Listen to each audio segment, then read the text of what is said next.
Hi, I'm Madeline Ohaus. I'm a guest services agent here at History Colorado. I also spent some time interning with Erin Marcus, our Gill Foundation Associate Curator of LGBTQ History. And for the month of June, I got the chance to curate the registration window, and I decided to highlight LGBTQ history and things we've been collecting because it is Pride Month after all. So in working with Erin Marcus, I've been working to fill in the gaps of the Colorado lesbian history within our collections, and so I've been focusing on bringing in items from the 70s and 80s that relate to Colorado's lesbian history. And so I kind of started with getting in touch with the women of Big Mama Rag, which was a feminist news journal here in Denver. It first started in 1973 and it ran to 1984. And what was special about Big Mama Rag is they really worked to cover world issues and not just, US-centric or even just Denver-centric issues. They were reporting on things all over the world, all different feminist and lesbian issues. And while they weren't specifically a lesbian journal, they published things about lesbian issues in almost every single issue they published. Down here at the bottom, we have this Demands of Women poster, which hung in the Big Mama Rag office in 1980.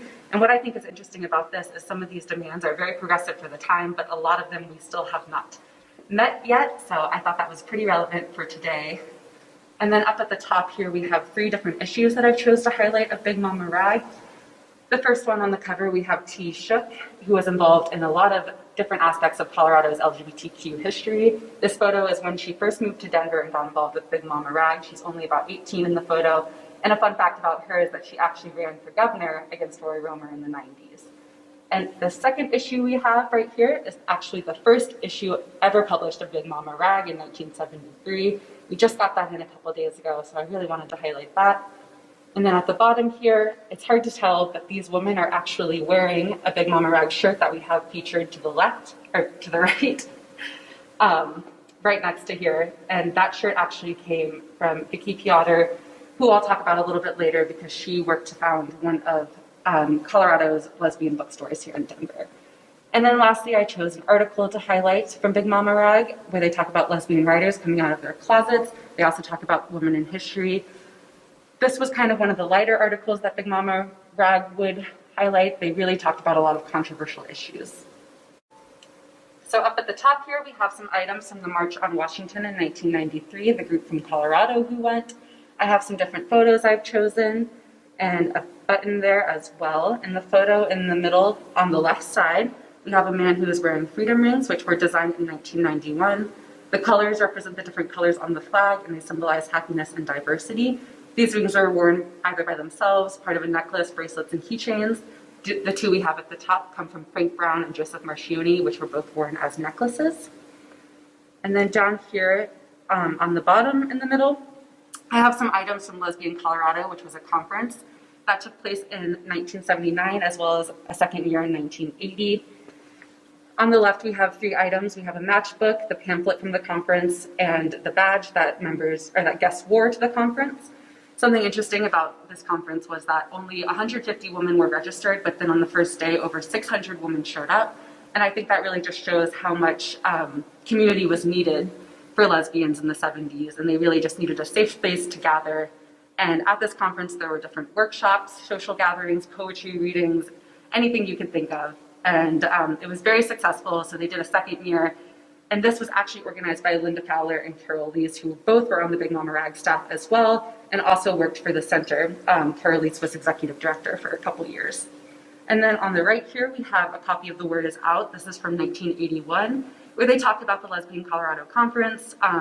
Unfortunately, it only lasted 2 years because it did kind of begin to fall apart because of lack of leadership, because Carol and Linda went on to work on some other things.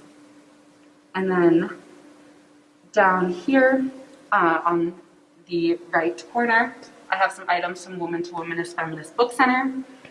They opened in 1974, just a year after Big Mama Rag was founded. It was started by Peg Rapp and Vicki Piotr, who actually moved to Denver from Seattle with the hopes of opening a woman bookstore.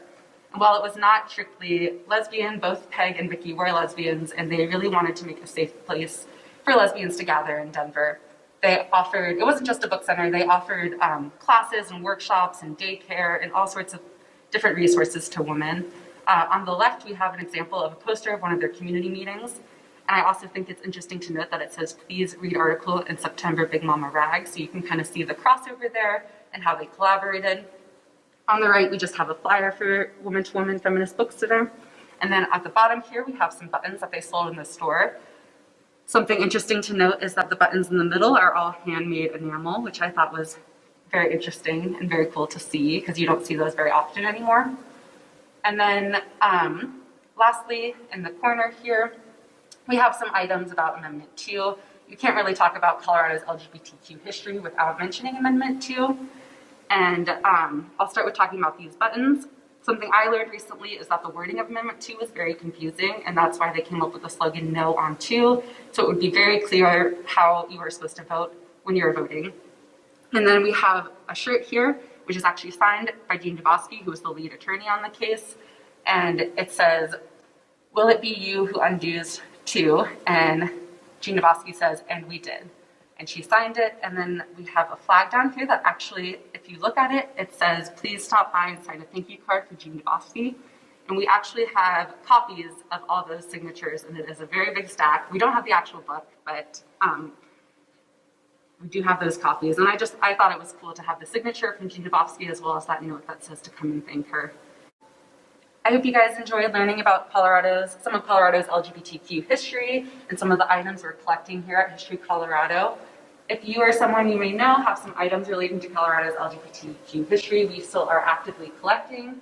And you can get in touch with Erin Marcus, our Gill Foundation Associate Curator of LGBTQ History. We will be hosting an exhibit about Colorado's LGBTQ history next June, so I hope you'll come and check that out as well.